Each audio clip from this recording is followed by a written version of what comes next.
Netflix brilliance, give me more of this. I'm out of control, about to blow, and I've been caught in the undertow. So toxic, but I can't get enough. You bury me, bury me. Yeah, you bury me, bury me. You've got me hypnotized, push me out of myself. You've got me hypnotized. I can see, I can hear, going crazy, but the light has got me hypnotized. You've got me hypnotized. Can get you out of my head again.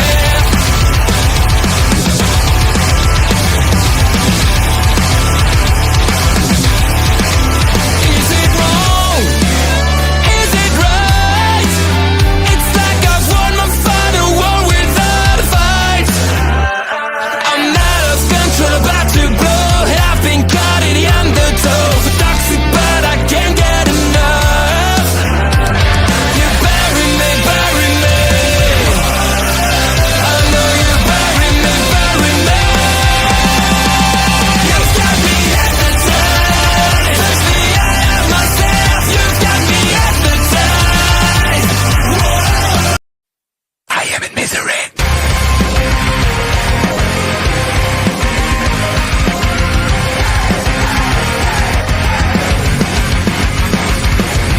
Everyone is watching me when I'm coming around. They all are judging me when I'm lying on the ground. I've got no shelter, I've got no escape.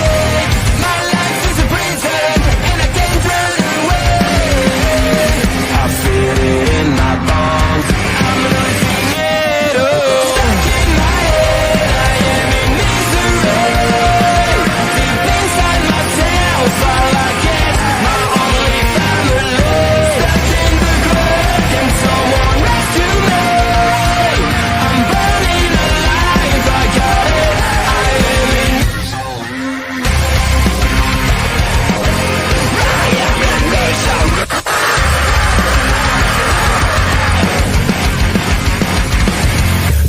Hello, everyone, and welcome to NXT Taking Over. I am OLED Ed Fries. I swear I've only done this introduction once. Joined with, as always, Ashley Pizarro, the queen of our local establishment, all the fun nicknames. And Ashley, could you please introduce us to our special guest for this afternoon? I mean, we said it before. He's been booked and busy all weekend covering WrestleMania, so why not continue everything that's going on? We have our good friend Jose. How are you, Jose? I am doing well, guys. I mean, normally WrestleMania weekend's always crazy, so I mean, this is your usual cup of coffee. This is what I'm working with right now. Just for scale. Yeah, it is indeed a busy week, especially for somebody like Jose, who's been anchoring the bodyslam.net coverage of WrestleMania weekend this weekend over there. Yeah, funny how that ended up working out, though. I mean, I didn't see anything in the WrestleMania plans at all until maybe a couple weeks before, but I'll tell you what, it's been a blast over there. And also, I mean, conspicuous by my absence, it's 4 o'clock on a Saturday. This is not the Mother Talking Post show. So if anybody's been wondering where it's going on with that, we took a break last week just with other stuff going on, and obviously Lip Sync Lollapalooza happened. That came and went. This Monday, 9 o'clock Eastern, 6 p.m. Pacific, Auntie Collins and I are going to be live for the finale of RuPaul's Drag Race Season 17. So once all this WrestleMania craziness comes and goes, you could make sure to tune in and hopefully hear from us on the Mother Talking Post show Monday night. But yes, thank you guys for having me back on a Taking Over. It's been a while. But yeah, no, I'm excited to be here. Yeah, and absolutely sidecast that with the Raw After Mania on Netflix. Make sure both of those are on 2 different screens so you can support Jose and Auntie, as that show is always worth watching. Mm-hmm. But yeah, speaking of shows worth watching, I think Stand and Deliver, they at least cleared that mark, if nothing else, right? Oh my gosh, it was a great show, top to bottom. I mean, considering I was actually in person at the last Stand and Deliver, I had high expectations, and safe to say that this was another great PLE in the lineage of great NXT PLEs. I'm excited to be discussing this one, and I'm very excited for what this coming NXT year is going to look like now that we have some places set in stone. So, yeah, we're next. The next announced place that we're going to be is in May in Tampa, as part of that Saturday night's main event, Battleground, Raw, NXT 4-pack, which hopefully Ash will be covering live for us because that's what she should be doing. I wish. Thank you, Tom. We appreciate it. Thank you for joining in. It feels like old times with me and Tom, you know, at least even in the chat, talking about NXT, because forever and a year ago, we used to do NXT watch parties. And they mostly turned into me and Tom just chatting with people while NXT was on in the background. So, but let's go ahead and start here. Let's start where NXT started on the pre-show with one of the better matches of the night, in my mind. We had the 4-way apparently elimination match for the number one contenders to the women's tag team championships. Did they announce this at some point and me and Astrid completely missed it? Was it part of the announcement on Tuesday that I missed? Because I don't remember see being elimination yesterday, so I think this was as of putting the match together. Decided, you know what, let's make it an elimination match. And Jose, we'll start with you as we got some more friends jumping in, STG and Millie joining us. What were your thoughts on the 4-way elimination match? Yeah, I mean, before we even get into that, STG, sorry, I don't have a True Ogre reference for the Tekken fans in the chat this week, so maybe on Monday I'll come up with something. But for this match, one, it's nice to actually have a pre-show match on a WWE PLE. Seems like a novelty these days. Seems like something they could have instituted on either night of WrestleMania with a 3-hour countdown and stuff left off the show. But, I mean, all things aside, this was an interesting match just because of the fact that we have 2 of these teams, actually 3 of these teams are going to be appearing at TNA Rebellion. 2 of them challenging for the Knockouts World Tag Titles, and then another one in a 6-woman tag match. But it's just very interesting to see the way that they could have gone about this, because I feel like this also indicates how the WrestleMania match is going to play out, with Liv and Raquel defending against Lyra and Bayley. So I feel like the elimination order was, I don't want to say it was off-putting, but I thought it might have been a little bit more competitive than what it was. I mean, we had great spots, that diving sequence to the outside, everybody getting a turn with that. We got to see a lot of big power moves, but I feel like I was not expecting Gigi and Tatum to win this one. I actually had Roxanne Perez and Cora Jade winning this one because it seems like they are so close to the main roster. What better way to be the vehicle to get there than having a women's tag title match? Whether they win or not is a different thing, with it being something that's tri-branded. But I did not see any of the teams that were appearing on Rebellion winning this one. But all things considered, it was a fun match. I think that Gigi and Tatum are going to have a fun tag title match for sure this Tuesday. Now, it's going to be interesting to see whether or not they're going to be the baby faces to the heels of Liv and Raquel, or if we play at the heartstrings by having Lyra and Tatum Paxley on opposite sides of the ring with different tag team partners. So yeah, I was surprised in the post thing when they talked about Lyra, where they would have Tatum talking about Lyra. I was like, oh, I just assumed when they won that it was going to be Liv and Raquel, because that makes the most sense. Plus, why not just let, Lyra do her thing with the title that she already has? I don't know, novel concept, but she has this wonderful brand new championship, defended on some wonderful stages.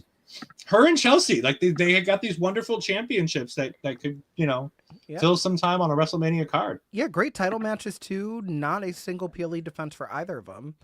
Unless you count Saturday night's main event where they crowned the first United States champion. But even then, that was just NBC primetime. But, I mean, all this said, I feel like the NXT Women's Tag Division has definitely been a strong point over the last year. I feel like depending on how this can go, either we are going to see the women's tag titles finally make their way down to NXT. They're going to finally have someone from WWE win in a TNA event for gold, and we see the Knockouts tag titles go back and forth, because there's that scarcity of tag teams on the TNA side, but not so much NXT.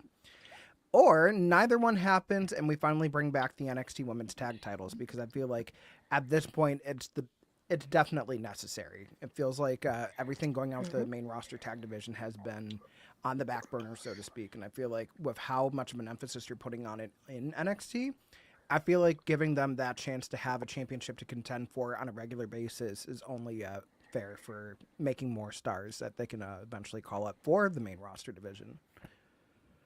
Yeah, sure. I really enjoyed the match.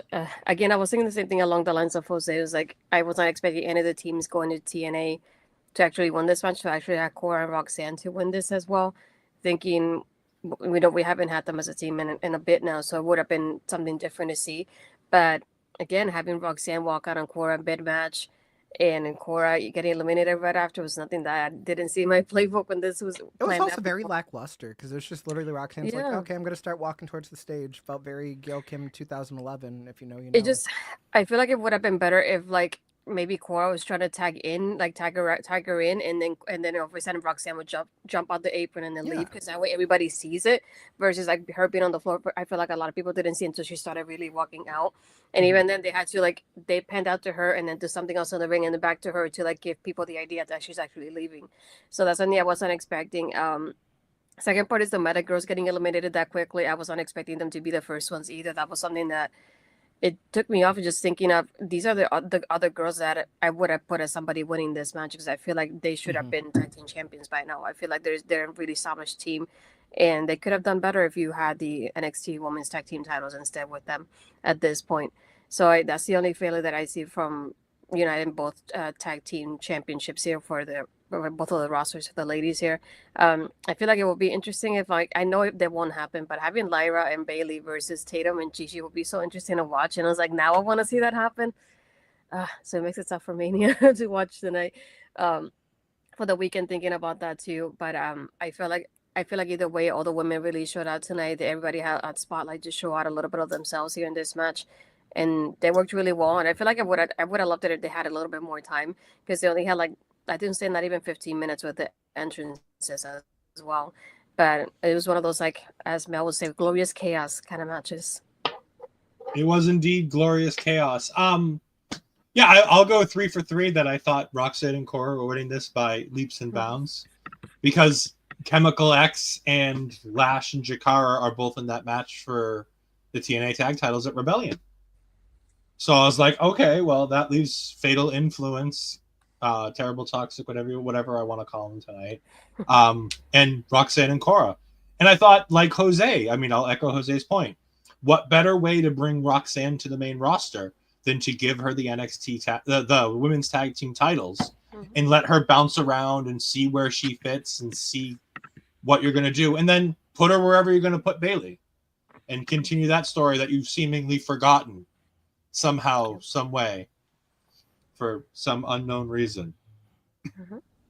We move on to the main card, where we get Ricky Saints defending and successfully defending. No. He lost. Yes, You don't get to do that I today. don't care. He's sad. Still, no.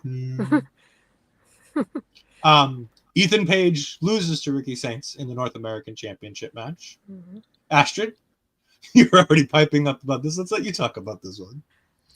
I mean, it was a fun match to begin the show to kick it off with. I feel like they started off really well and they kept going up from there throughout the card. So I don't want to say it's the lowest match, but it definitely felt like it was starting off on a certain note. Plus, I can imagine thinking like they're probably wrestling about 10 in the morning, at least in Vegas. So it's like, it's not something you expect to see. I could hear at some points that Vic said tonight, and he's like, I mean, this morning, and changing it like the route of his commentary based on the time frame they have over there because it's definitely not used to that for sure. Um, I did love the fact that Ethan doing that power slam to Ricky on the apron. Everything happened with the commentary table. Loving how Ethan goes in and right after takes advantage of Ricky getting hit on the commentary table and focusing on his back for a while there too. There was a one point that he did. They called it the confidence breaker, which I really love the name of it too. It was like right on mid-air. That was just beautiful to watch it. This is one of those matches though that I automatically knew Ricky was not going to lose that championship anytime soon, but still was just fun watching it as it was happening. But I am curious to what's going to happen now with Ethan because I keep thinking it's like this storyline would have been so great if Josh was here, but now knowing that he's all elite, definitely not going to happen. So, darn it. Jose? I thought the match was fun. Originally, I thought Ethan Page was going to win the title and then walk into Rebellion with the North American title. Just because we've gotten to see like the gusto around Ricky from the time he debuted to everybody chanting his name before we knew what his name was even going to be, to the fact that like he has been on this amazing ascension since debuting. He hasn't lost a single match since. He won the North American title within a month or so of being in NXT. The only person to also do something similar like that was Ethan Page. I mean, Kevin Owens did it many, many years ago, but obviously very injured right now. I wish him the best. But it would have been an interesting dynamic to have someone humble Ricky in that way. And then you kind of see like him regroup, regather, like, okay, so after a year being sidelined, I had this meteoric rise and now I don't have it. What happened? Like, was I too overzealous? Like, and have that little bit of a second guess, because I feel like Ricky's such a good promo that he could tell any story about trying to build himself back up, and that makes him getting a title again that much sweeter. And also, like, it makes total sense in my mind that Ethan Page can try to walk into Rebellion with a North American Championship and also walk out with the TNA Championship, considering his history in both companies. So, like, what's more gold from NXT appearing on TNA going to harm them anyways if you had Femi over there many weeks ago, regardless, so... But yeah, I mean, the match delivered. I do think it's interesting that Ricky kicked out of Ego's Edge, but Ethan didn't kick out of the Rochambeau, because I totally thought that was the way they were going to go. So the finish was a little bit of a surprise to me. But let's see, Ricky's pose a rating out of 5. I'd say tonight it was like a 3.5. 3.5. It was fine. I feel like if we had like maybe later in the card, he was feeling himself like, no, like I need to like step it up because I've seen all these matches. We might have gotten more into the 4 territory, but solid 3.5 average. It was a pose. I mean, I like the things surrounding Ricky at this point. I know SCG doesn't like this, but I love the music. I think that the music really hypes that thing. I know it's kind of cheesy, but I for some reason it clicks with me. The lights that I think were new tonight, the big, huge, sparkling lights going around the circle when he does the pose in the beginning, I really like that. I also like that he's one of the few guys this week in WWE that knows how to do the PR thing the right way. Good job. Good job, Ricky. Can you go talk to some of the other guys on the main roster and tell them how PR is supposed to go on Mania weekend? Yeah, I was going to say, Astro and I know how to do PR the right way every day of our lives, but what do I know? Yeah. But no, I love the way that he shut down the Tony Fumble things. Like, I know we're supposed to be talking about the match, but let's talk about the fact that Ricky's like, look, I'm glad people like me. I'm glad people love me. I'm glad they're excited to have me. But we don't need to tear anything else down to build me up. Let's just build me up and leave everybody else alone. It's like, finally, somebody in WWE knows how to do what they're supposed to do during promos for the biggest weekend of the year. It's like, what is his deleted tweet? Like, I wish my coworkers would shut up right now. Was that what it was? That's the quote. Yeah, like, I don't know what happened with media training this whole week, but a lot of choices. A lot of people answering questions that should never have been asked, to be honest. Like, I mean, that's the problem with mainstream media and now WWE becoming a hotter ticket. Is that you're going to have people that don't know jack shit about what you guys are trying to promote, so they're just trying to get anything that they can run headline off of. And on top of that, we've seen why that's a problem with their other co-TKO-owned company, UFC.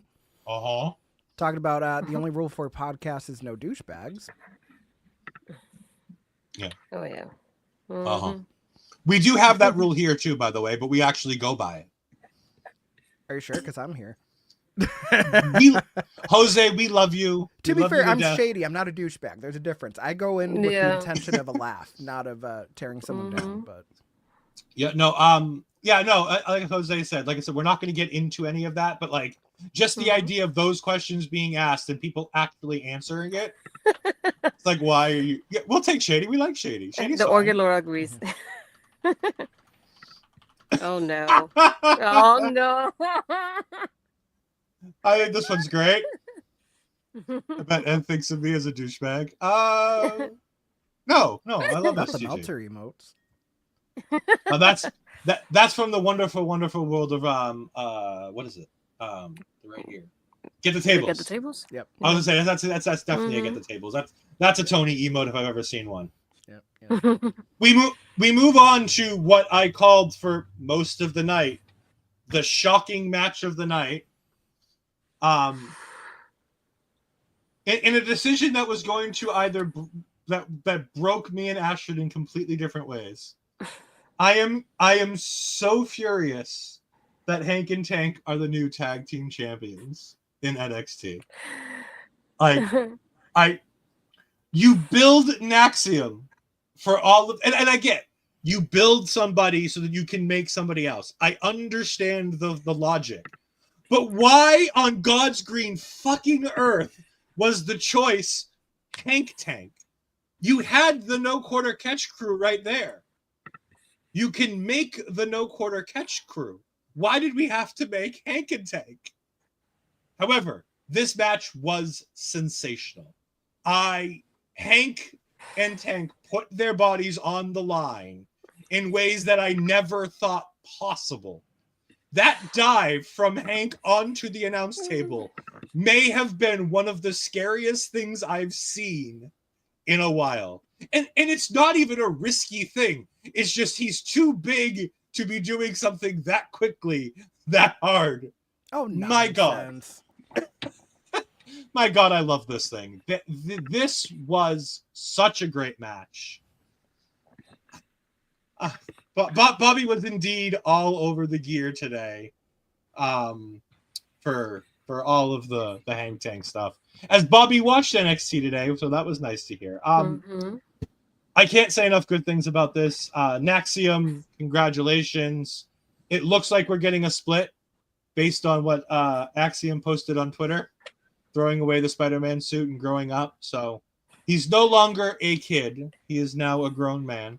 Or as Thea Hale would say, a grown-ass man. But no, I love this match. I thought it was great. I didn't want either team to win, to be honest with you, because I didn't want Ashley to be happy if Naxium retained. But hey, Top Talks Rubbish, thank you for joining us. We greatly appreciate it. No, it's rubbish. You gotta say it like that. I don't do accents, you know that. I only do accents when I do my Duolingo.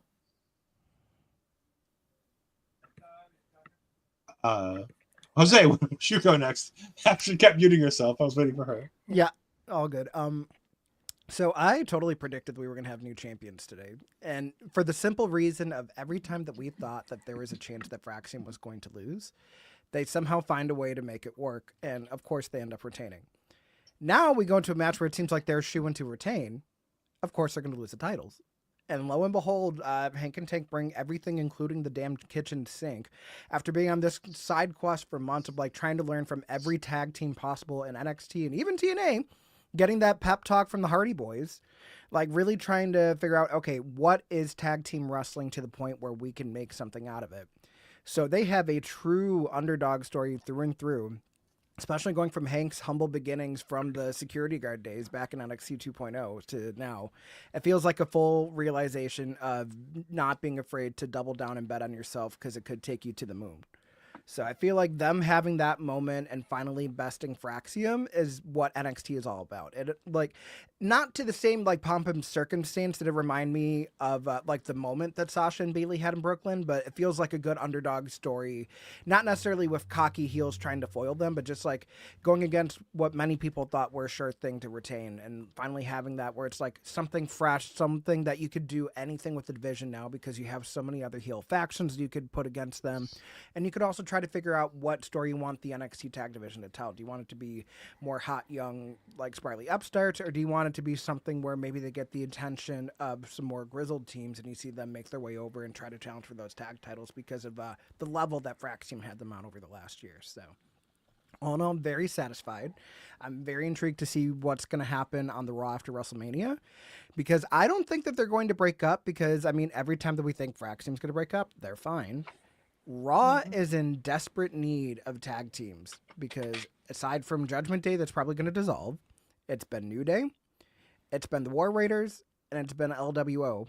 And right now, LWO and American Made are on a side quest over a not-so-luchador, which also might be in jeopardy because it looked like Rey Mysterio got injured last night on SmackDown. Mm-hmm. But I'm really hoping we see Fraxium get that call up regardless if it's draft season or not. We haven't had a good Raw after Mania debut in years, and I feel like they're the ones to do it. Astrid? I didn't want it to happen, but oh well. No, it was still a fun match, so I really enjoyed the back and forth they had. you know, they were able to show off the power versus the speed and agility was something that was really well done. Obviously, I hated the fact that they lost, but again, it's like the last couple months have been just amazing to watch them grow and the way they have grown to a tag team from two random singles competitors together to this tag team they built up. And so I'm proud of them for what they built up in here. Can't wait to see them in the main roster. Just kind of, honestly, kind of a little bit scared about the booking there, though, in the main roster, the way it's been lately. But again, if it's something that they get the spotlight together, I'll be very happy to see that happening, especially when you have Nathan, that's Seth Rollins' son. So hopefully that'll help him out on the main roster in that aspect too. But no, it's like I feel like both teams really highlighted themselves here. Not that I wanted Hank and Tank to win either. That was like the other thing of all tag teams. It's not the one I really wanted them to defeat Naxium like this. But again, it's like if they're just building up a new storyline of with them, it's like I feel like it will be interesting moving forward. Like Jose was saying with heel tag teams on the other side as well. Hopefully they get a rematch sometime this week, but at the same time, and just I know this is the end. Hopefully they don't turn on each other. I just hope they stick together after this. What defeated? Nobody really. I'm kidding. I feel like anybody established is like the way Ed was saying, like a no quarter catch crew would have been somebody that I would have had instead, but not just somebody that just came out of nowhere, especially recently. But yeah, I was like, I would have waited to have a little somebody that was a little bit different. But again, if you had what we saw later on, we saw the other champions retain. If we needed to have one title change, this is the one that made the most sense out of all of them so far. So rest in peace to this tag team being from Naxium. But again, they were a great team, great match. I loved it. STG asks a serious question after asking a bunch of non-serious questions. If Fraxium splits, who would be the more successful wrestler in your eyes? Jose? I think Nathan definitely though. Oh, I think it's Axiom, but here's the trick. I feel like if they're going to do a split and they end up having a program together, I want them to go all the way to the point where it's either loser leaves or it's just like if Axiom loses, he has to unmask, and then we finally get the brand reveal after all these years that it's been A-Kid all along. So, like, finally having that tie up everything. I don't know if it's just because we saw Fuego del Sol unmask at GCW the other night. But, with his beautiful, beautiful face. Yeah, but we know what A-Kid looks like. It's not like a shock. It'd just be like the gaffs in Spanish, like over dramatization. Oh my gosh, hair versus mask. Thank you, Millie. That's a good idea. Yeah. Give us a Lucha de Puestas in WWE again, because it seems like we're probably not going to get the unmasking of El Grande Americano tonight at WrestleMania. So at least this one's going to have some stank behind it, especially because we got to see them both on those side quests on SmackDown, whether it was against Gunther, whether it was against Rey Fenix, whether it was in the Speed title tournaments. I just feel like if they are going to go the singles route, I'd say you have them blow it off in NXT, and then you have them go their separate ways, one Raw, one SmackDown, and don't let them touch until maybe the Royal Rumble. I agree. I think it's Axiom 1,000%. Again, it'll depend on booking because there's always problematic booking, and I think the logic says that it would be Nathan Frazier because of the Seth Rollins connection, but I think that you can tell a better story with Axiom, especially with losing the mask, having him go back to being A-Kid, and just doing the things that he does. A-Kid has a nice face, and I'm sure Frazier would look good with short hair. I don't know. Now I need a clip of the Gasping Spanish thing. I forgot about that. Oh, goodness gracious. Speaking of gasps in Spanish, Sol Ruca wins the Women's North American Championship in a fantastic ladder match. And this finish would have broken Millie's poor heart. Now, I asked Astrid this. I'm going to ask Jose the same thing. You'll know the spot I'm talking about as soon as I say it. Zaria was going to kiss her on the top of that ladder, right? I mean, it looked... I don't know if we were going to get HLA, but it did look very much like the "Don't, I love you." Like she grabbed her face like she was going to kiss her. It was like but it's not like so much like a romantic "I love you." It's more so like Patrick on SpongeBob selling chocolate. I love you. And then just having the moment where the door slams in her face, but instead it's Sol's forearm. I mean, the bigger shock to me was, honestly, I didn't think that Sol was going to win it. I thought Zaria was going to. Simply because of the fact that Sol is now the women's speed champion as well. Yeah. So whether or not one title only exists on Twitter, that's regardless of the fact you now have a double champion in Sol Ruca who's holding a main roster championship and an NXT championship. which has not been done since Paige in 2014. No man's ever done it, but 2 women have. I'm okay with that. And the match was awesome. So Yes. Yeah, I thought this was a fantastic match. I was deeply into the hashtag anybody but Lola camp on this match. I didn't care who won this match as long as Lola lost. And she did in so many great ways. We do have Astrid wanted to make sure that we had a clip here. So is it loaded in? It is loaded in. Regan said she's very afraid of heights. She's scared. I won't see it now. Things I didn't know I never needed to see. So that might be Thea Hill dancing to Lola Vice's theme might be the new Natty dancing at I forgot whose wedding it was on Total Divas, but like that one gif that always goes around of like Natty doing like a step touch on Twitter's. That's gonna be the new meme. Speaking of Natty, god damn, what a fantastic outing at Bloodsport. To all the WWE talent. This needs to be her presentation everywhere. Let her like go into NWA. I want her to like borderline like Merc Kenzie Page. No offense to Kenzie Page. I want her to walk out with the NWA Women's World Title and let her just go wherever the hell she wants, whether it's Japan, Marigold, whether she shows up at TNA, whether she shows up on WWE television with Outside Championship Gold. I don't want the character of Natalya anymore. I want Natty Neidhart to be the stone cold killer that we've known her to be, but just not get a chance to present herself in that way because of the fact that they've been using her for a hand, not necessarily for the assets that she has, which is a travesty considering the fact that you almost had her walking last summer, but she still felt like there's something unfinished for her in WWE to re-sign with them.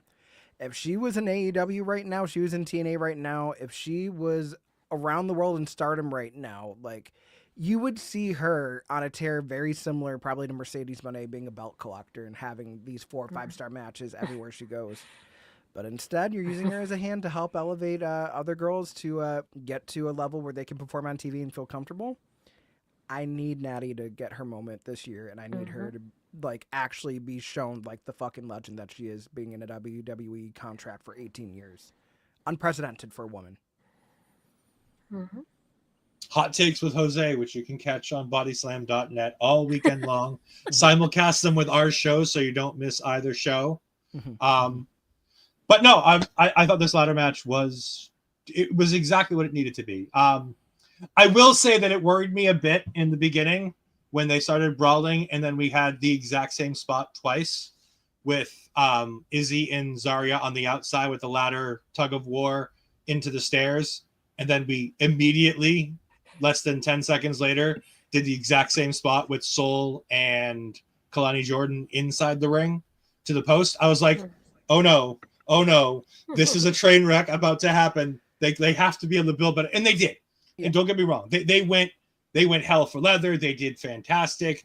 But that was an initial like, oh my God, please tell me that they know what they're doing here. Because like I said, I don't mind seeing the spot multiple times, but seeing it within 10 seconds, like see it once here, cut the camera to in the ring, do it again, I was a bit worried. That finish, though, with Soul doing the up kick, hanging off the ladder, and then skinning the cat to the other side of the ladder to climb up and win the championship, it's... I don't think I've seen anybody skin a cat on a ladder before. Nope. Never in a million years. Astrid? I mean, you guys said it was like this was such a fun match. I did like the fact that everybody got highlighted too. Everybody had like a little moment to show up really themselves. One that really stood out to me was Izzi, especially at the beginning here. I feel like she had so many moments of like, oh, I like when she did that, and she was in control. I did like the fact that the calling was there, and I'm glad that they didn't actually get in the ring and get involved in the actual match. Because that's something I didn't want to happen. I'm glad to see Thea like do the crossbody on them and take them out to at the end there. And even at some points, Thea had a spotlight that I was so surprised the way she was wrestling, and to see her and to be on her own like this too was something that was very surprising. Zaria again looked like a beast with the double spear at the beginning as well. That's another thing that was really amazing to watch. Yeah, I was just cheering off for anybody that wasn't Lola, honestly. I was like, I don't mind whoever it is, because either way, we can see the division moving forward as long as it's not Lola. But very glad with Sol Ruca being a double champion, with her getting the spotlight. I feel she's one of those people like would do great with this championship as well. it will be kind of similar to the way Kelani was at the beginning there as well. I feel like it will help her grow as a competitor. So I'm really glad that they picked her to be the winner for this one. But again, it's like looking forward to what happens now post WrestleMania season. And I love that they're giving Sol Ruca a chance to come out of the Speed Championship hell that it has been. Because as we went over on Tuesday night, with the exception of maybe Candice, none of the Speed champions on either side have really had any booking worth a damn after once they've won that championship.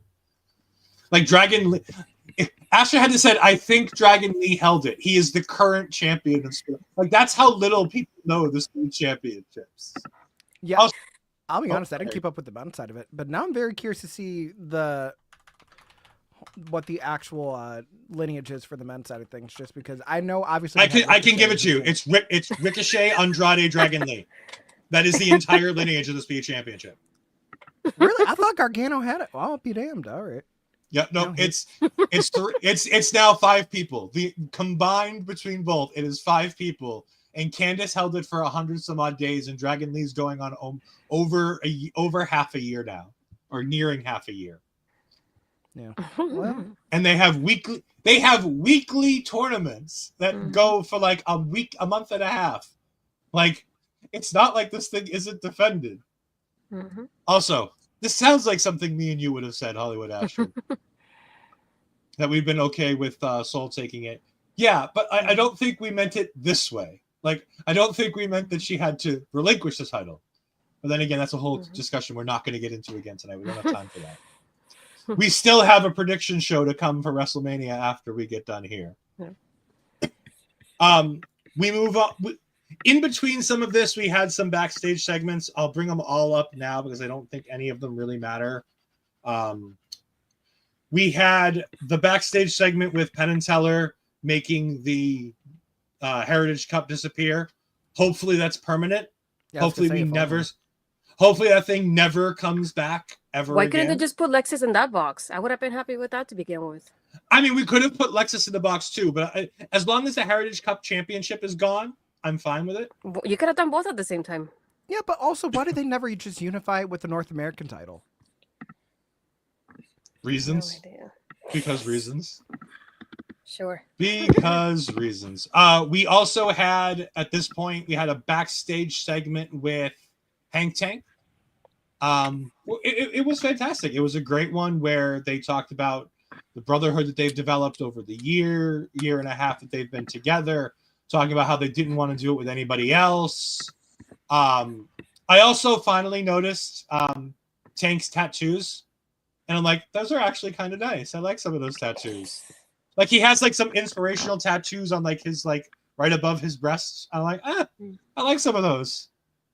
But no, I mean, like I said, and then we had, last but not least, we had Stacks running away, and we'll talk more about Stacks running away in a moment. Stacks running away, and Luca asking him what's going on, and he says, "I'll text you later where I'm going to be, and we'll talk about it Tuesday." So, speaking of which, Stacks did the most predictable thing in all of professional wrestling: kick Tony D'Angelo in the balls, and Dark State defeated the family. Jose, do we want to talk about this match, or can we just skip to the next one? Well, I mean, it was nice to see Dark State on TV, as it always is. You know, for the I mean, sake of is it having nice them to on TV? Was it nice to see them on television? I mean, I'm not mad at seeing Cutler James anywhere, but that's not the point. But no, I mean, just the match itself was fine. We knew what was going to happen. It was paint by numbers booking. Rizzo crossboding her man was really funny. But I mean, we all knew, like, Stevie Wonder could have seen this one coming from a mile away. And they almost teased that it wasn't going to happen with him handing the crowbar back to the ref, just to punt him right in the between me down there. But yeah, I mean, the match happened. It was fine. I knew that this was going to be a way to kind of just like let the crowd simmer down in between a lot of the hyper matches. But I mean, it was fine. We knew Dark State was going to win. We knew that the family was going to break up, and it just happens. And I said what I said, Millie. Now, hold on. I do have a bone to pick with Jose about this. You have this wonderful group of 4 men in Dark State, and you pick Cutler James. I mean, I'm What- not picking just what about- one. I'm just What saying about Osiris Griffin? Osiris Griffin, Saquon Sugars, yes, Deion Lennox. Why not? Yeah. Why not all four? I don't know if you can handle all four at once, my friend. You don't know me that well. I mean, I don't. That is true. Papa Smokes has certainly walked in at the wrong time. Yeah, Hello, Papa Smokes. We greatly appreciate you know, this being wouldn't here. be a WWE PLE weekend without rumors of what happens with a group of men, but you know, it is what it is. I mean, Dark State continues to look fantastic. Again, I was Mark, I will have you know, I'm not catching anything. I'm just simply filling the Pokedex. That's all. I don't know if I can go. Anyways, I thought the chicken was lovely. Whew. All right, come on, Ed. Try to bring this back. All right. yes, we're professionals here. The views of one Are Jose we? in the air did not reflect our local establishment. Real Bobby Munson, you know. No. We're fine with all of that. I don't care about any of that. That's all fine. I just want to see if I can bring myself back into a state where I can actually do the rest of the show. Yeah. Dark State continues to look really good as a 6 because I would love to say that they look good as an 8, but we've yet to put together a team that can put 8 guys against Dark State, which kind of makes it pointless. The other thing I'll say is something I said in the chat and nobody reacted to it, so I'll see if I get a reaction here. Deion Lennox has obviously read one too many dark romance novels, and he's turned himself from nice, calm, clean reader man into grungy reader man who's like, I'm gonna choke you and stuff like that. So, Astrid, can you confirm that Deion Lennox is on your book talk? Not yet, at least. He's it if a he's dark not romance there- one? Collaboration. I'm sure he'll be on the cover of some dark romance novel at some point. All right. I think we've lusted and thirsted over Dark State long enough. So now we can go to the women. Well, no, Booker T did plenty of that for us. Booker T did plenty of that for us earlier, or well, during the match. We do have. I mean, I'm going to steal a line from Jose. I said what I said. Stephanie Vaquer retains the title in a fatal 4-way, defeating Giulia, Jordynne Grace, and Jaida Parker. And as always, because WWE makes us do crazy things like this, we do have to. Where is it? Where? Here we go. There it is. It's a Jaida Parker match. This has to go in there. Astrid, let's go ahead and give you a chance to talk for a little bit. I can't even talk. Ooh, okay. Let's see if I can compose myself for this one. Oh my gosh. Well, I'll start with definitely a lot of face-offs between Giulia and Stephanie, which I enjoyed. I like how they kind of kept them apart most of the match. And here just to give us that tease of we're gonna get something down the line between these two, that's for sure. The devil's kiss, I definitely don't want to see that again. But not only do we get it once, but we got it 3 times. Yay for Booker, but not for me. I like the fact that before that, though, she tried it, I think, at least twice, and then they kept reversing it from her, too. It was like, no, we're not making it happen now. And then it happened later on. I did like the part in the corner where Jaida stacked all of them in the corner to do her signature move. I forget what it's called, to be honest. I kept missing the name of it for some reason. But I like how she did that. I did like the spot of the submissions on everybody at that point, and the referee looking up and down to see which one was going to have, and none of them did. But I had a feeling that Jaida was going to take the pin in the match, just not from who. But I'm very glad to see that Stephanie's the one to retain it. We get this going from there. And now, like as Ed mentioned to us in the private chat, we do get, it looks like Roxanne and her for Tuesday, I think you said. So that'll be interesting. Yeah, to fill people in on that, Roxanne threw a hissy fit backstage while Stephanie was taking her championship photographs with Ava. And on Tuesday night, we're going to get for the NXT Women's Championship, Stephanie Vaquer versus Roxanne Perez, which will undoubtedly be probably Roxanne's swan song from NXT. And what a way to go out, though. Mm-hmm. Definitely. Yeah. Jose, your thoughts on the Women's Championship match here? I mean, NXT seems to have the formula down for how to produce a women's fatal 4-way and put on a spectacular show with them. I feel like everybody looked great in the match. I feel like it was an interesting.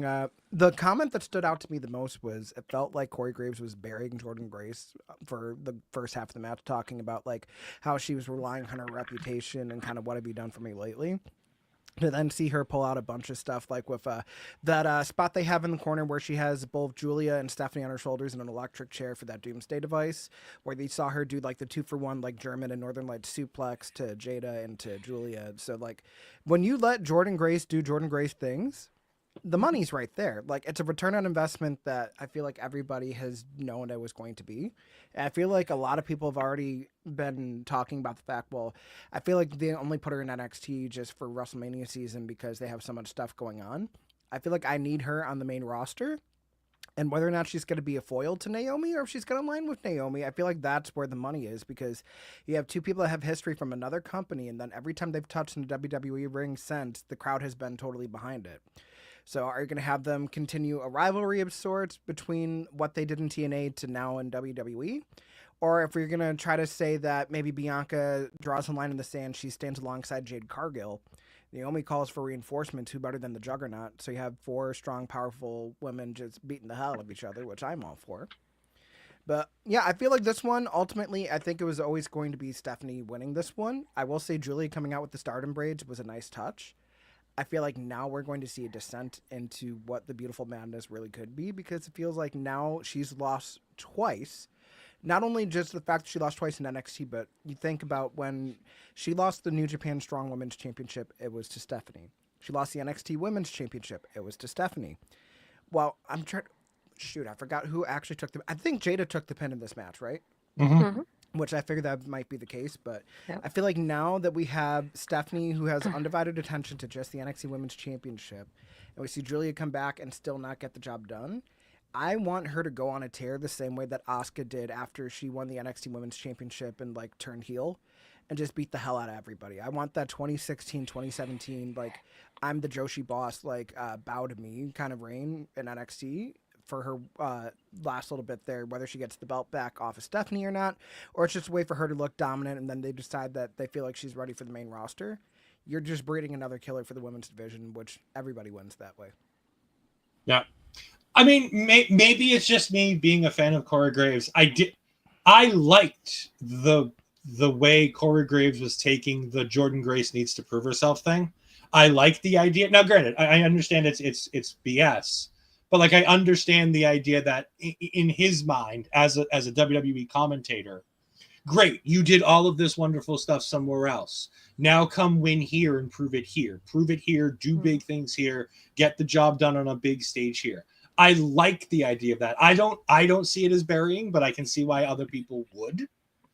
I also think it gives a dissenting opinion to everybody else that's talking on the microphone, with Booker T, with Vic Joseph, having a dissenting opinion that isn't outright completely negative isn't necessarily a bad thing. And again, that might just be me defending Corey Graves because I'm a big fan of his work. Well, I mean, the other token of that, too, Ed, is, I mean, like, I'll be honest, I'm not the biggest Corey Graves fan, but you're also diminishing the fact that at MSG, she pinned Roxanne Perez, who was Miss NXT for over pretty much the last year and a half, clean as a fucking whistle in New York City. That's not a what have you done for me lately kind of moment on the same show that you had a double champion crowned. You know what? I forgot. Honestly, I forgot about that, which is something sad to say when you're talking about a big moment like that for Jordynne Grace. It's something that I've forgotten that she had done at the MSG show. Yeah, Goodfellow brings up a good point with this. I don't think it's left open. I don't know if that match ends clean. Let's put it that way. I think Cora might get involved. I hope it ends clean and then Cora gets involved and then it continues on doing something. Yeah, I defend Corey. Like I said, I'm not saying he's right. I'm saying I don't think it's I understand the why barrier. in kayfabe he would say that. That I completely objectively agree with. Yeah, and I think on the air, him saying things is, almost 50-50. There are things he's going to say on commentary that he may, in his heart of heart, not believe in, but this is something that he can say to have a dissenting opinion. And as long as, like I said, as long as something like that isn't outright negative or destructive to a talent, I don't necessarily think it's a bad thing. But then again, like I said, I'm I can agree to disagree with people, and I can absolutely listen to other people's point of views. Because, like I said, Booker at least, Booker talks out of his ass the whole time, and we allow that to happen on a weekly basis. So, Yeah, Gooner too. Gooner. Also, we're going to talk about it now because I forgot to talk about it when we were talking about it earlier. I had to have Astrid explain to me in way too long of understanding the whole Chemical X submission thing from the pre-show tag match. I wasn't getting it. I'm obviously not down with my female pop star. Yeah, clearly I didn't see my Halloween costume this year. No, I must have missed that. I need to pay closer attention to Jose's Blue Sky account, which you can find him over there, and he'll give you all the plugs on that later. But yeah, it took Astrid way too long to be able to have to explain that to me. So yeah, it was indeed a good night for the women overall because we'll talk about this now. 18 women on the Stand and Deliver card if you include the pre-show, which is more than the men for the first time in Stand and Deliver history.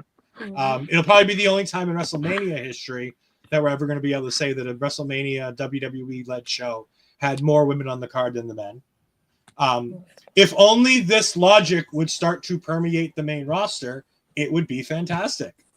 And you'd think, with these two being as good friends as they are, this logic, because, and again, I go on this rant all the time.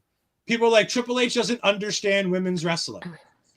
Triple H is the one who literally birthed the women's evolution in WWE.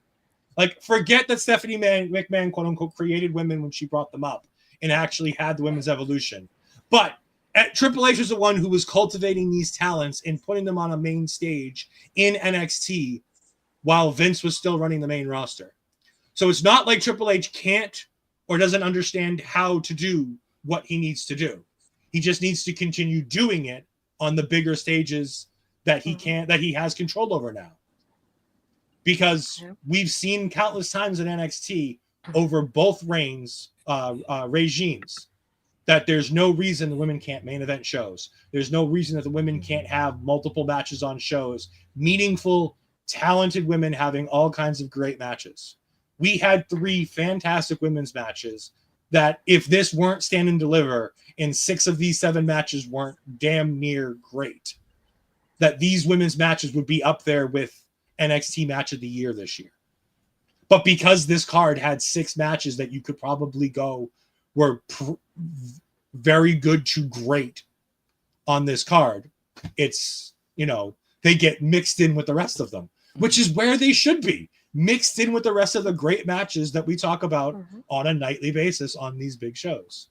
Yeah, and then to kind of go off of that too, Ed, I feel like the big problem is what worked so well for Triple H back then was the fact that when you're putting together an NXT takeover, you're only focusing on one show's roster, which at the time was only an hour's worth of television anyways. You were able to get every championship on the card as well as maybe an extra match if you felt it was necessary and you didn't feel like anything was missing.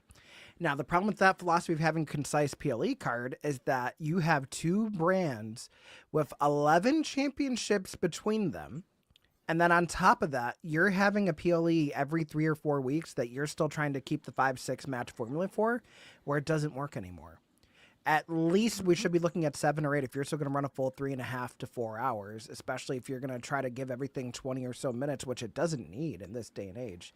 Just between the fact you're going to have those 3-minute like intermissions between matches for video packages because of the contract you have with Peacock, having more matches on a PLE makes them mean more. It's not about like, oh, we're going to leave this off so you're going to have something on SmackDown. You're going to have something on Raw. You can still elevate your weekly television. I'm not saying don't do that. But I'm saying give your champions and give your superstars something worth going the extra mile for so they get that return on investment that you're looking for. There's no reason why we're having a triple threat tables, ladders, and chairs match for the tag titles on SmackDown after WrestleMania on a WrestleMania that has less matches than WrestleMania 35 did in one night. And on top of that, you talk about a stipulation, not to make this about WrestleMania, but this kind of fits with the tangent. We're talking about a stipulation that was really solidified at WrestleMania down to literally the components of the match being the triple threat TLC match all the way back at WrestleMania 17 or WrestleMania 18. So the fact that that's not good enough to warrant a WrestleMania match in today's regime, the fact that you have 2 new mid-card championships that you made after years of fans really wanting to have the women have more to fight for, not being defended. You have one of those champions go after the tag titles. You've had another champion who's really only had one challenger for 3 months until Zelina Vega came into the picture. And I say that as someone that loves Michin, great friend of mine, but it feels like there's so much more that could be done that isn't getting done simply because of the fact that we're trying to keep everything feeling like a big grand moment. You have to have some variance in what you're building on these shows to give not only your audience a chance to breathe throughout everything, but at the end of the day, we're just getting used to seeing, okay, world title is going to be on this PLE. WWE title is going to be on this PLE. Maybe 1 to 2 women's matches, if that, and then it's never going to be the tag titles because we've been conditioned to not expect those aside from Royal Rumble where they threw us a bone. Or you're lucky to have like one match without a championship implication to it and then maybe one of the mid-card titles for the men.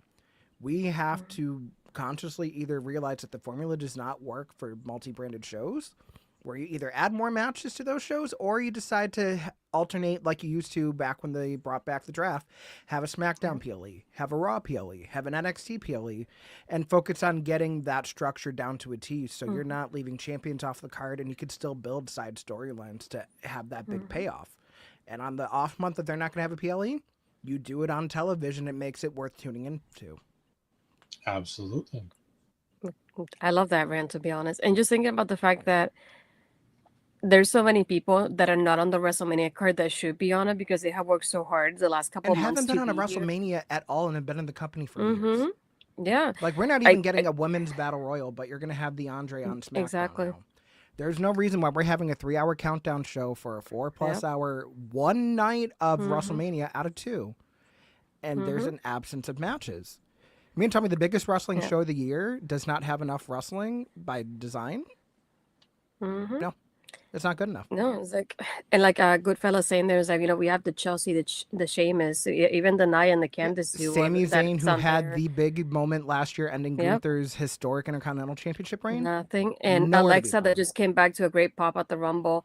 They could have done something with her, Nikki Cross After by Elimination now. Chamber, nowhere to be found. Yeah, everything with Roxanne and Bailey, like even then, like that would have been a great WrestleMania match to begin with, even if you done another pre-show, because at least it was getting built up in a way that would have been Nia WrestleMania. Jax also being left off WrestleMania is insane to me, considering she had a career-defining year. But talent isn't being benched. so many. We're not saying that fans can't be credits, but One that I thought about too was like we got Jacob Fatu here, but Solo's off the card as well, which is something that feels very odd to see it this time around. How the bloodline has just fallen off, a little bit off screen as well. It's been mostly Jacob by himself, and just like it feels so many weird things like happening in that aspect of it. And like we said, take advantage of that pre-show. I would have minded they did the women's battle royal on the pre-show. There's so many women that would have been great at having those spots there. But we haven't had it since 2019. Yep, it happens. Just put people on the fucking cards. Like I love these 3-hour shows, but like if you have to give me 4 hours to get all these people on the card, do it because it's well worth it. All right, we're moving on from all of us giving a rant or two about diversity to going ahead and having the NXT Championship match between Trick Williams, Javon Evans, and Oba Femi. The most accidentally well-booked main event NXT's ever done.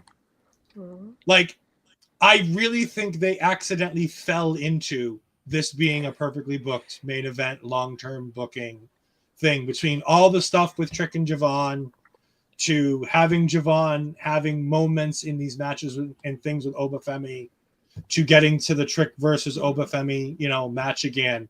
Like, maybe they were all planned from the get-go, and all of these things were things that they were like, yep, we're going to make sure that, Javon does this so that Javon can get here to get here to get here. Maybe.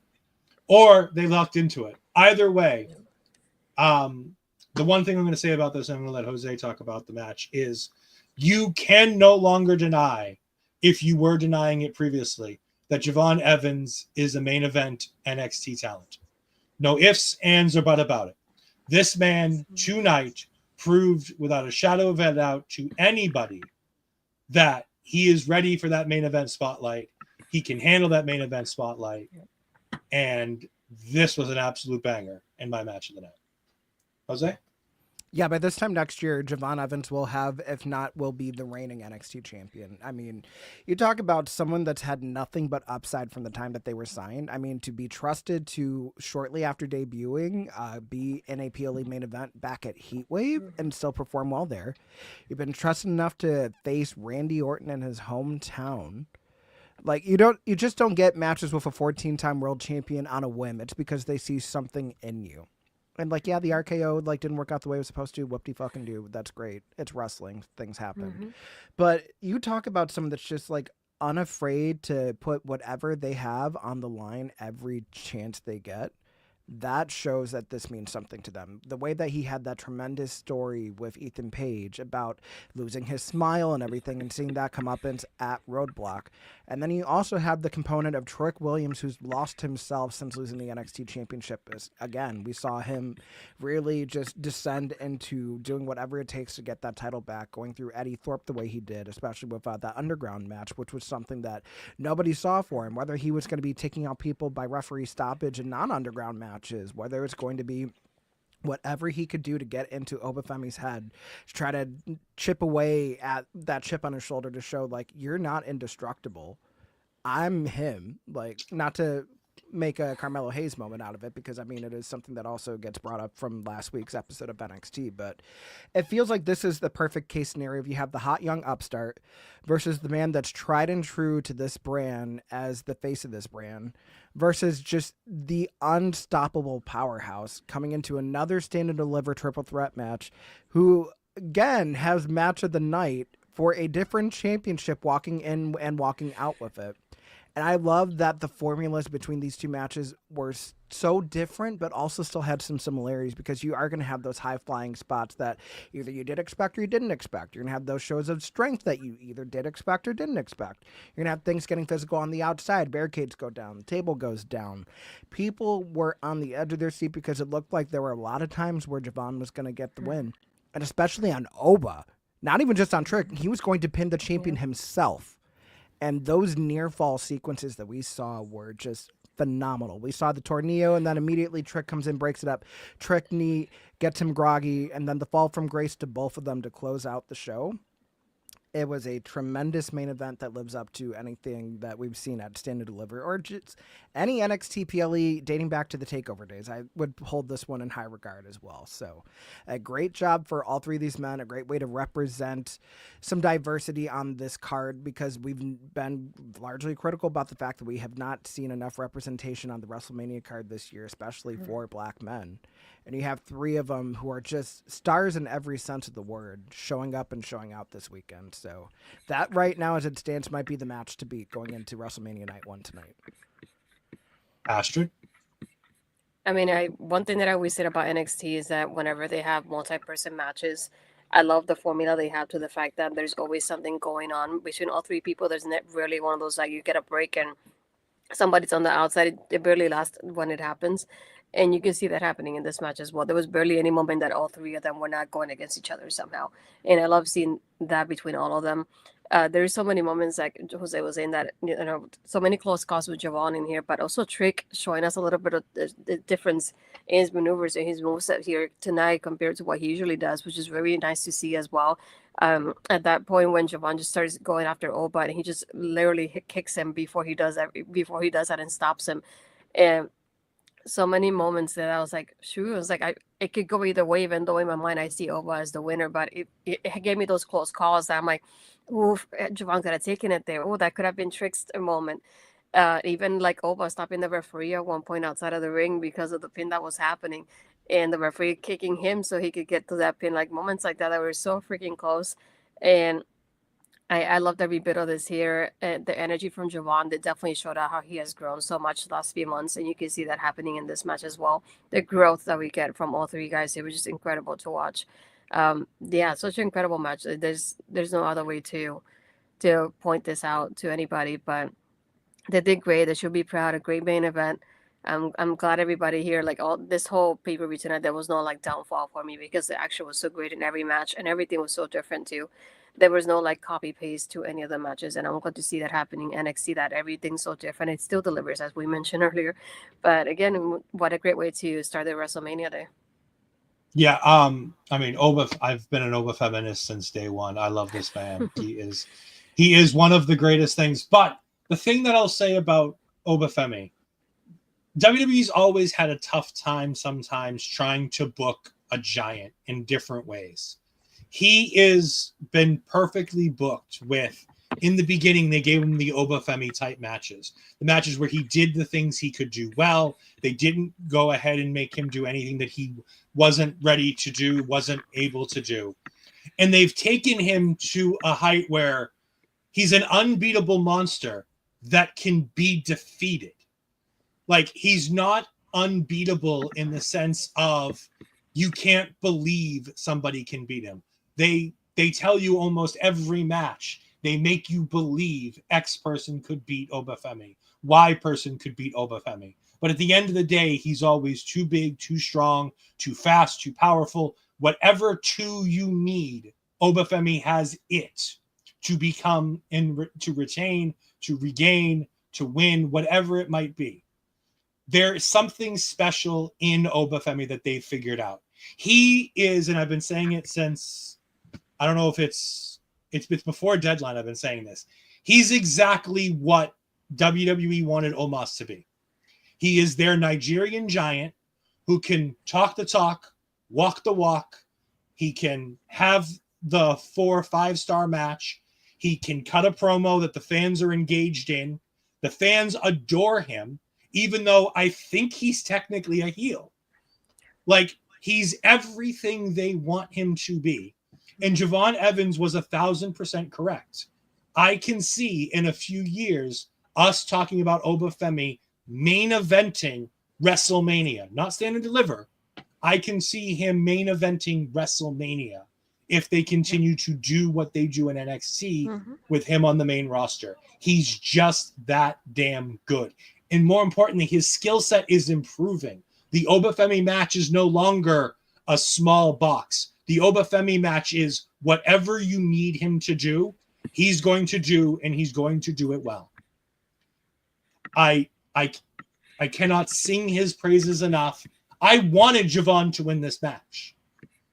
As much as I love Oba Femi and I'm happy he won, at the end of the day, I kind of wanted Javon to win this.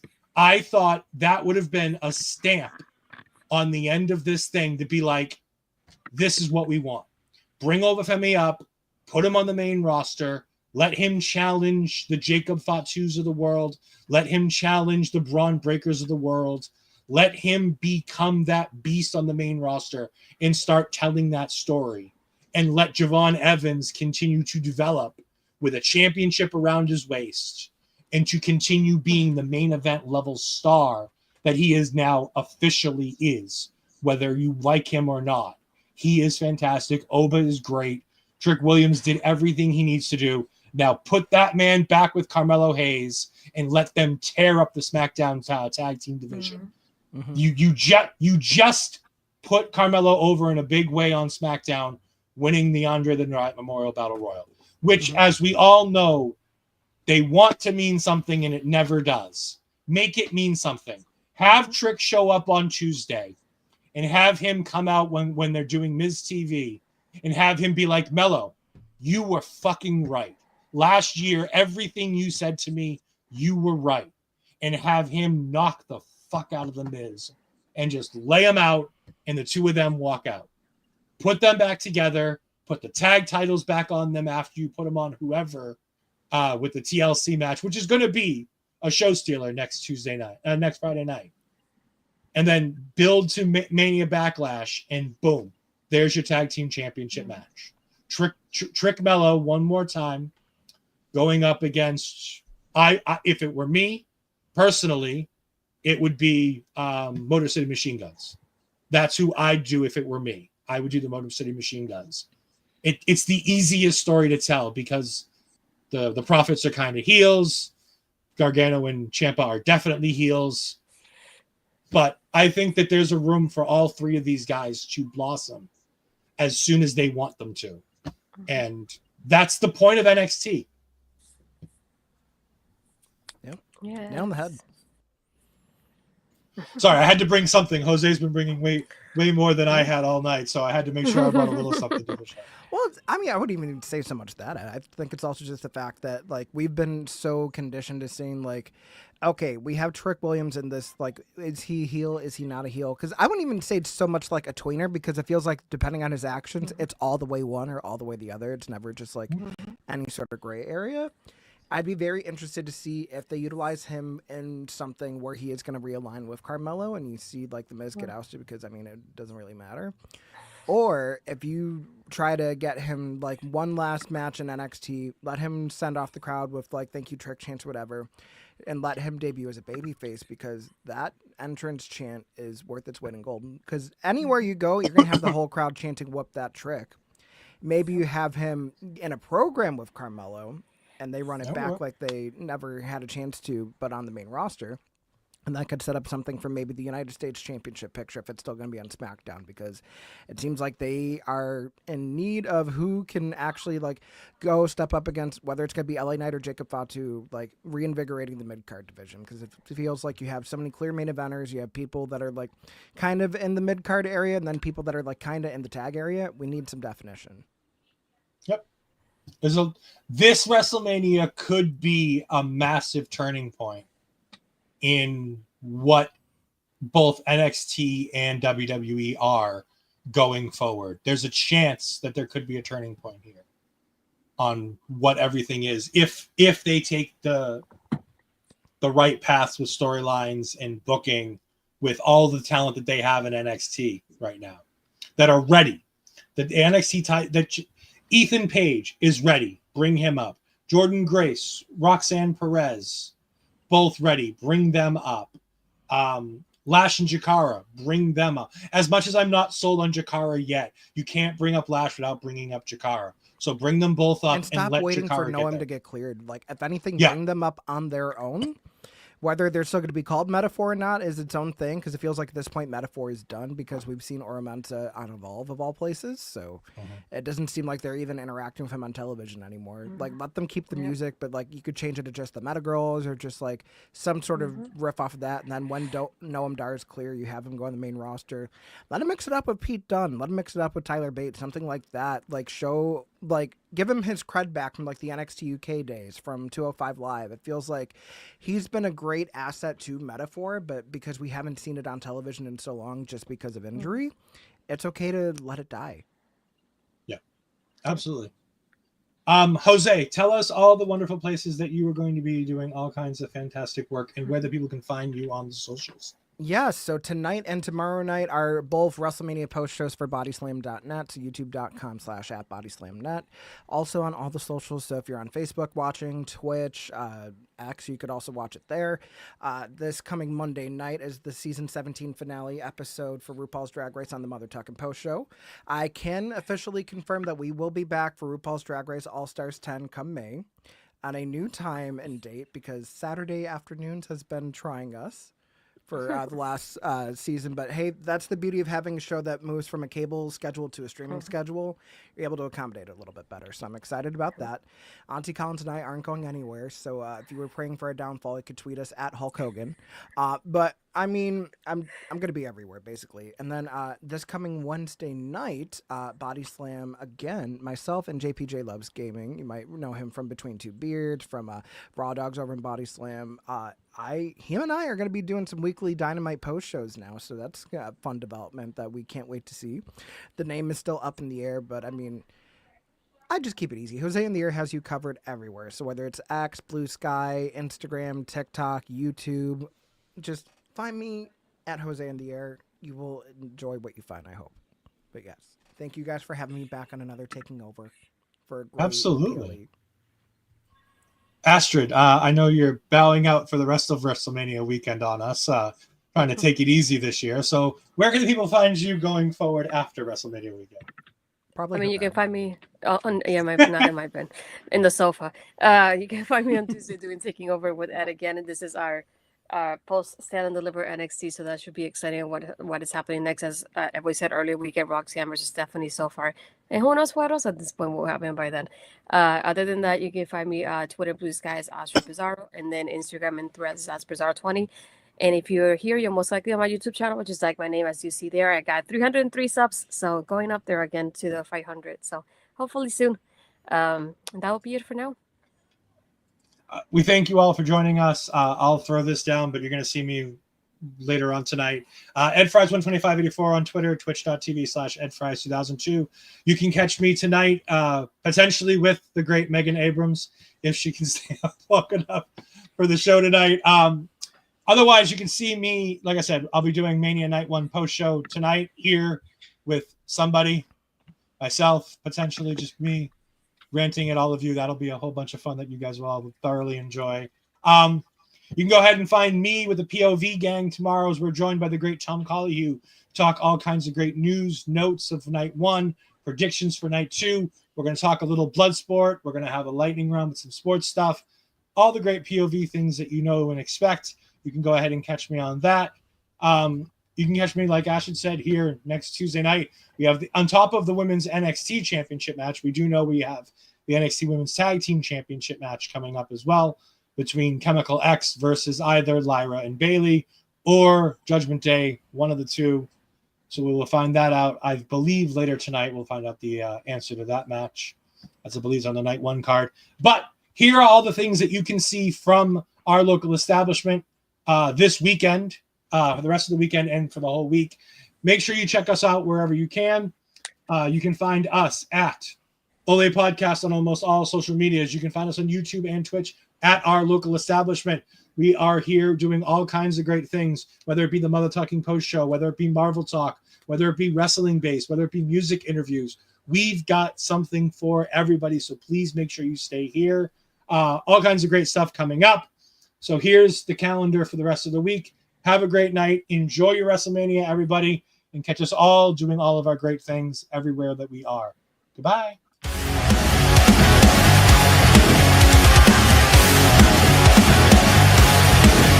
Please note.